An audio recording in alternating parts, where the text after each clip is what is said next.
Hello everyone, this is Mrs. Humphreys. Our family has thankfully escaped the plague of vermin, and I hope yours has as well. But just to be safe, this is going to be our substitute class for this week of September 2nd, or September 3rd, I guess is tomorrow. We're still going to be talking about Agamemnon and the concepts of irony and hubris, and this interesting face right here is actually the funeral mask of Agamemnon, which they discovered pretty recently, so that was an exciting development. You can even get an idea of what he might have looked like. The first concept I want to talk about today is irony. Now, irony is a word that has a general meaning in popular culture, which means something along the lines of a coincidence or bad luck.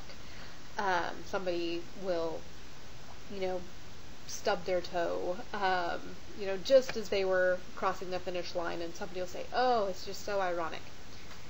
I'm not going to say you can't use the word like that, but that's not what we mean when we're talking about irony in the context of literature. It has a very specific and precise meaning. When we talk about literary irony, what we mean is some kind of deliberate gap between appearance, what appears to be true, and reality, what is really true. Another way of looking at this is there's an imbalance of knowledge. Somebody knows something or understands something that somebody else is missing, and the one who knows and the one who is ignorant will change depending on what type of irony we're talking about. And we're going to discuss three major types of irony that we'll be discussing throughout the year. So this is going to be a really important concept. It's going to be one that's going to be that you'll need to define as well. The first one is verbal irony. Verbal irony is the simplest kind of irony and the easiest to understand. It's in spoken language when somebody says one thing, but they actually mean something else. But the person they're talking to doesn't always get it. So this is that gap between appearance and reality. They seem to be saying one thing, but they're really saying something else. Clytemnestra is a great example of verbal irony in Agamemnon. Here are a few examples. She says, "I cried out long ago for joy when the first herald came burning through the night and told the city's fall." Now, this is an ironic statement because it sounds like she's a wife rejoicing because she knows her husband is coming home. And she is a wife rejoicing because her husband's coming home, but not because she loves him, but because she is planning her vengeance. So the joy she's experiencing, that's where the irony is located there. They think it's the ordinary joy of a wife welcoming her husband, but it's the joy of someone who is about to wreak her revenge. And the next example is similar. "Now for the best way to welcome home my lord, my good lord." And they think, well, she's just trying to plan a really good party for him, right? That's what it seems to be on the surface. What she's thinking of is the best way to welcome her good lord home. She's going to give him what he deserves, the right way to welcome him home. So that's an ironic statement because there's a gap between what she says and the way it appears to the chorus who she's talking to here, and what she really means behind it. And this last one is, "And for his wife, may he return and find her true at Hall, just as the day he left her, faithful to the last." Okay, so this statement, here's what the appearance is: the idea of the faithful wife waiting for her husband to come home. But what she means, the underlying reality there behind it, is she is in fact just as the day he left her, faithful to the last, but she's faithful to the memory of her daughter, the child that he murdered. And she's just as furious with him now as she was the day he left, the day after he killed their child. So she is unchanged. She is faithful, but not in the way you would expect a wife to be faithful. to her husband. So you can see in these examples of verbal irony where it can be said, she says one thing and it's interpreted, kind of on its appearances in one way, but what she really means is something else. That's that verbal irony. And that gap in knowledge that I talked about. Clytemnestra, and maybe possibly the chorus, knows what she means, but the person she's talking to, say Agamemnon, does not know what she means. The next type of irony is dramatic irony. And this is an irony that involves the spectators, which is why it's called dramatic irony, because in a drama you always have people watching the play. So it involves people who are completely outside the stories. And there are two kind of major types of this. One is when the spectators know more than the protagonists, the actors in the play, know. This is the classic irony of, say, a horror movie, right? Somebody's sitting on the couch and you see the murderer sneaking up behind them with a knife. You know something they don't know because they've got their backs to it. You see something that they can't see, and you say, turn around, and they don't turn around. A subset of this is also a kind of tragic irony, which is the contrast of an individual's hopes and actions and the workings of a fate that he cannot escape. So you see someone planning to, finally get out of town and make it and really accomplish something in the world, but because you can see the other parts of the plot, you can see things happening that individual can't see, that it's never going to happen. So this kind of irony can often have a sort of tragic element to it. It's also a kind of irony that does a lot to build up suspense. That can be one of the purposes in using this kind of irony. Another way that authors can deploy dramatic irony, or another form in which it can show up, is as a gap between what the character thinks about his actions and what the work demonstrates about them. So this is a difference between the characters are doing their thing, they see the world in a particular way, but what they say and what they do reveals the opposite of what they think is true. One example of this from Agamemnon is Clytemnestra's justice. She thinks she's doing what's right in murdering her husband, but the context of the play shows that her sense of justice is pretty flawed, but that's something she can't see. So again, it's that imbalance of knowledge. We can see something that she can't see. We know something she doesn't know. A classic example of this same kind of dramatic irony, where there's a difference between what the character thinks about within the work and what the work is kind of arguing from the outside, is from Huckleberry Finn. And I think most of you have read it or experienced it at some point or another, but Huck is traveling down the river with Jim, an escaped slave. And there's one point in the story where Huck has this crisis of conscience. He thinks, well, Jim is an escaped slave. He's stolen property. So the right thing to do would be to return him. And he just feels awful, and he feels so guilty. And so finally, to ease his conscience, he writes this letter to Jim's owner, telling her where he is and how to find him. So he feels better, he feels relieved that he's written this letter, but then he suddenly remembers everything Jim's done for him, how fond Jim is of him, how much Jim has taken care of him and looked out for him in this whole trip down the river. And he tears up the letter and says, all right then, I'll go to hell. And what's ironic about this is that Huck is doing the right thing. He is acting with honor, with fidelity, with gratitude, and there's something in him that refuses to send this man into slavery, into undeserved slavery, after he's so close to finally escaping it. But we who are reading it realize that Huck is doing the wrong thing, but Huck doesn't. Huck thinks he's sending himself to hell. He says, I'll go to hell. He thinks he's doing the wrong thing. And the point that's being made in Huckleberry Finn with this scene is that this is what happens in a society that accepts an obvious moral wrong, like slavery. It turns your ethics upside down, so that a child, a boy, Huck is maybe 13 or 14 in this story, who does the right and decent thing, is so guilty because he thinks he's doing the wrong thing. It turns everything topsy-turvy. Your ethics are upside down in a society like this. So that's the point that the work is making through this dramatic irony, but the character in the work doesn't see it. So there's that gap in knowledge. The people who are reading it see it, but the ones who are inside of it don't. And there's one more kind of irony, and that's known as situational irony. And the gap here is a little bit trickier to understand, but it's when a character's action has the effect opposite of the one intended and expected.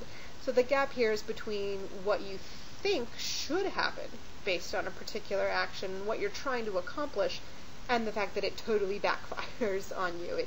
The exact opposite thing happened. And the prime example of this kind of irony, especially in Greek drama, is in a play we're not reading, but it's in the Oedipus plays. You may know something about this story, but basically the king and queen of this particular city receive a prophecy that their son will grow up to murder his own father and end up marrying his own mother. His father and mother are justifiably horrified. And so in order to prevent this from happening, they send him outside of the city and leave him to die there. What they were trying to do was to keep this from coming true, but because he was sent outside the city, Oedipus grows up, he survives, he does not die as part of the plan. He doesn't actually know who his father and mother are. So he grows to manhood, comes back to the city of his birth, though he doesn't know that, gets in an argument with a guy he meets on the road, who turns out to be his dad, and kills him. Comes to the city, finds the queen. He's a very accomplished warrior, ends up marrying her. Because they sent him out of the city, it caused the very thing to happen that they did not want to happen. So that is the situational irony of, and that drives the plot of the Oedipus cycle, and the story goes on from there. What happens to him, what happens to his family, and so on. Antigone is part of the Oedipus plays, because Antigone is a daughter of Oedipus. So those are the three different kinds of irony. And we've already looked at some ways in which these types of irony show up in Agamemnon. And when I told you to keep an eye out for double meanings in what Clytemnestra said, what I wanted you to be looking for was this kind of verbal irony. So this is the point where if we were in class, I would ask you to give me some examples of some other places where irony shows up. Since we're not in class, what I'm going to ask you to do is put these examples on the discussion board in nGrade. I'm going to have a particular discussion board, and you log on to nGrade, go to my class, and then on the left-hand side there should be a button that says Discussions. When you go there, you'll be able to see this question, and I want you to identify at least one other instance of irony. Identify the quotation, what type of irony it is, and what makes it genuinely ironic. Can you explain how it fits that definition of irony? Okay, the next thing we're going to talk about is hubris, the concept of hubris. And we're going to go at it by looking at those questions you did for your homework. And the first question is, what metaphor is used to describe the tapestries in line 902? What other images does this metaphor suggest? And in line 902, the tapestries are compared to a red stream. And this is an image that could be pretty easily associated with flowing blood. So we have the tapestries being associated with spilt blood. Now, in homework question number 4 is also about the physical description of the tapestries, and this is as Agamemnon is describing them. And then, and this is the important part of the question, what do these characteristics tell us about the symbolic significance of the tapestries? This is an example of an answer that you might have come up with. These tapestries are splendors dyed red in the sea, with a kingdom's worth of silver in the weaving. Those are the physical characteristics that Agamemnon identifies when he's talking about these tapestries. The color red and the value of the silver, as well as the words kingdom and splendor, show that these tapestries are symbols of royal power and the wealth of the city. Finally, they're described as the life of the house, showing that they represent the essence of what makes this family great. So they're not just super fancy. Their color and their value and their centrality to the life of the house indicates why these tapestries are so important. And this might also help you understand why it's such a big deal for Agamemnon to walk all over them with his feet. So here's what we have. Okay, we're going to draw conclusions from these questions. We've got from the description of the imagery, we have blood, royalty, and wealth. These are the ideas called up by the imagery associated with the tapestries. The next important step is, now that we've done this analysis of these are the results of the concrete description of these tapestries, is turn it into a statement that shows its significance. And here's an example of what that might look like. The imagery used to describe the tapestries shows that they represent power, wealth, and royalty. However, they're also potentially dangerous. So this is the conclusion we've drawn from the analysis we've done. And I'm breaking this down for you like this because you're going to have to do something similar as part of your homework for this week. So once you've drawn this conclusion, you can turn those questions into a pretty coherent paragraph on the imagery of that scene with the red tapestries. And it would look something like this. I'm not going to read you the whole thing because, you guys can read. But you can see what I did here. The first sentence is part of that conclusion, right? It kind of governs the whole paragraph. The imagery used to describe the tapestries shows that they represent power, wealth, and royalty. And then I go on to include those concrete examples that I had in the answer to the question, right? I mentioned these specific passages that it came from. And then after I don't just stop there, right? It's important that I point out this is what makes that connection. The color red, the value of the silver, the words kingdom and splendor. That's an important part of this paragraph because you can't just leave people hanging. If you stopped after the quotations, there wouldn't be enough explanation there. You have to have the explanation that backs up what you're claiming about this particular quotation. Okay? And then I add the word however down here. This is a connector, right? I split up the conclusion because it worked a little bit better that way. And the however kind of pivots the paragraph to the next part of the conclusion, and we have the quotation, they're compared to a red stream, and the explanation that this red stream could also be associated with flowing blood. That's how we get the idea of danger. So there's a sort of a 3-step process for every claim we're making in this paragraph. We have our conclusion, we have our evidence, the quotation from the play, and then an explanation. This is a pattern I'm going to want you to follow every time you are writing a paragraph or a paper with literary analysis. You're going to make a claim of some kind of conclusion. You're going to include a quotation, which will sometimes be a direct quote and will sometimes be just a reference to a specific fact in the story. And then you're going to have to explain it. So in this paragraph, it happens twice. This claim, quote, and then explain pattern. Keep this in mind as you work on your homework for this week. Okay, so now let's look at the questions we skipped over, questions 2 and 3. This looks at, instead of the imagery, this looks at what people say in this particular passage. It's still in the same scene where Clytemnestra is persuading Agamemnon to walk on these particular tapestries. But these are about what they say. So why does Agamemnon object to walking on them in lines 9-14? He doesn't want to walk on them because that would be acting like a god instead of a man. I include the quotation that shows that that's what he thinks. And he knows that behaving like that might draw the lightning of the gods. Something bad is going to happen to him if he behaves like a god. And in fact, something bad does happen to him.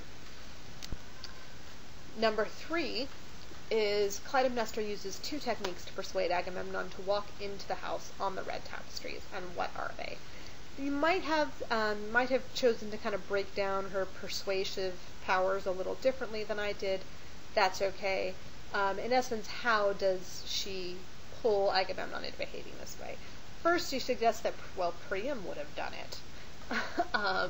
And Priam, of course, is the king of Troy, and thus was Agamemnon's enemy in this particular war. So she awakens his desire for glory, his desire to outdo his rival. And then second, she makes, in essence, a personal appeal. She says it's gracious in a victor to give way. And she's appealing to both his vanity, because this is what great victors do. They can be generous. You can afford to be generous once you're a victorious champion. And also his affection for her. She says, do this for me. Please submit to me. And he asks her, is this really that important to you? So it's both his vanity and his affection for her that Clytemnestra is playing on here. So just like before, we've kind of answered these 2 questions. What I want you to do with the answers to those 2 questions is think about what hubris might be. Agamemnon's behavior in this scene, his walking on these carpets, is a prime example of the great understanding of hubris. So based on the answers to those questions, what he said about why it would be wrong to walk on them, what Clytemnestra worked on to get him to do it, and based on the imagery of what the tapestries themselves represented. So what does that tell you that hubris is? Can you come up with a definition of hubris based on all of the information we've gathered from this particular scene? Why is it considered wrong? And what might be the consequences for hubris? And this is another question I'm going to have posted to another discussion board in nGrade, and you should be able to see it there. So there's one last issue I wanted to deal with before we conclude for today. I asked you to take a look at this in your reading. We'll talk about it more when we meet again next week, because this issue is going to develop somewhat, but I wanted to get the germs started before we got there. And that's the distinction between men and women, what they are, what they are supposed to be, and how they relate to each other in this play, because it's a pretty central idea. Now, in the culture of the ancient world, obviously the differences between men and women are pretty obvious. They're pretty easy to understand. And so they organized a lot of the world this way, as this is the man's sphere, and this is the woman's sphere. And they started with the actual physical world itself. Women were associated with the earth because, like the earth, they bring forth life out of themselves. Things are born from within them, just like plants grow out from the earth. So that's why they're connected to the ground. And men, on the other hand, are associated with the sky. But women, because of this association with earth, have some of that, there's a little bit of that scary sort of elemental quality about women that you can tell Aeschylus, at least, is a little bit afraid of, and we're going to talk about that in a little bit. Men were considered the public figures. They were the ones who were meant to be seen. They were out in the city. While on the other hand, women were essentially private figures. They were meant to be in the home and to stay in the home. That was their proper sphere where they belonged. And similar to that, emotionally, they were considered all heart, something that was private, something that's hidden inside. They're all, another way to look at it would be all gut feeling, more emotion as opposed to reason or mind, which is what was associated with men in these ancient cultures. Also, what they did was divided by masculine and feminine. Men were associated with war because obviously they were the ones who went out to war and fought in war, and loved to fight and loved glory. Women wanted peace because peace, of course, is required for raising a family, and they were the ones who suffered when their men were lost in war. And more generally, men were considered the active agents, while women were passive. Men went out and did things, women had things done to them. They had just to wait and see what happens. Now, let's think about the ways in which Clytemnestra, who's of course the most prominent woman in this play and the one we've seen the most of, fits this profile, these associations with an ancient woman. If you look at around line 150 in Agamemnon, Clytemnestra is described by the chorus as the architect of vengeance growing strong in the house. Okay, so she is in the house. Okay, she's associated with home, just like women should be. With no fear of the husband, here she waits, the terror raging back and back. In the future, the stealth, the law of the hearth, again the home, the mother, memory womb of fury, child avenging fury. So there's this notion, so she's associated with her womb, right? So this is the emotion, the heart, the gut that I was talking about. Clytemnestra is pure fury. This is not a rational deliberation that she's arrived at. This is an instinctual rage that she feels at the loss of her child. So in this sense, Clytemnestra is the prototypical woman of her time period. And if you skip to line 845, this is Clytemnestra herself talking to the chorus. She says, "This is my life, my ordeal, as long as the siege he laid at Troy, and more demanding." So she's talking about the difference between war and peace. Right? She said, I have work to do. While he was at war, I was at home, and my work was as hard as his. First, when a woman sits at home and the man is gone, the loneliness is terrible, unconscionable. So she's talking about the difference between active, which is what he's doing, and passive, being forced to wait alone at home, the passivity of this role. And she's explaining how difficult it is to sit at home not doing anything while your men go out and are involved in such grave danger. So in this sense, Clytemnestra is again fitting this profile of the ancient woman. But there are some ways that she defies what her role ought to be, and there's a hint of that at the very beginning of the play. You know, in line 13, before we're even done with the second paragraph, the watchman says, "That woman, she maneuvers like a man. She's got the mind of a man." She's able to maneuver, to lay plans in a way that's associated with men. And when we see Aegisthus, you haven't read that part yet, but he's going to show up here shortly. He's kind of a goofball. He's clearly not the one who's calling the shots in this relationship and in this plan. It's obviously Clytemnestra who is engineering this whole thing. So Clytemnestra is kind of a double threat here. She has both the rage of a mother whose womb has been robbed, but she has this man-like mind, the ability to maneuver and command and make plans in a way that was associated with men rather than with women. And then finally, right towards the end of what you were supposed to read today, in line 1241, the chorus it's Cassandra, who exclaims, "What outrage! The woman kills the man." This is the basic sort of appallingness of the action, is that instead of being passive and having things done to her, Clytemnestra flips this last category. She is active, and Agamemnon is passive. She is the one who acts, and Agamemnon is the one who suffers. So she flips that around.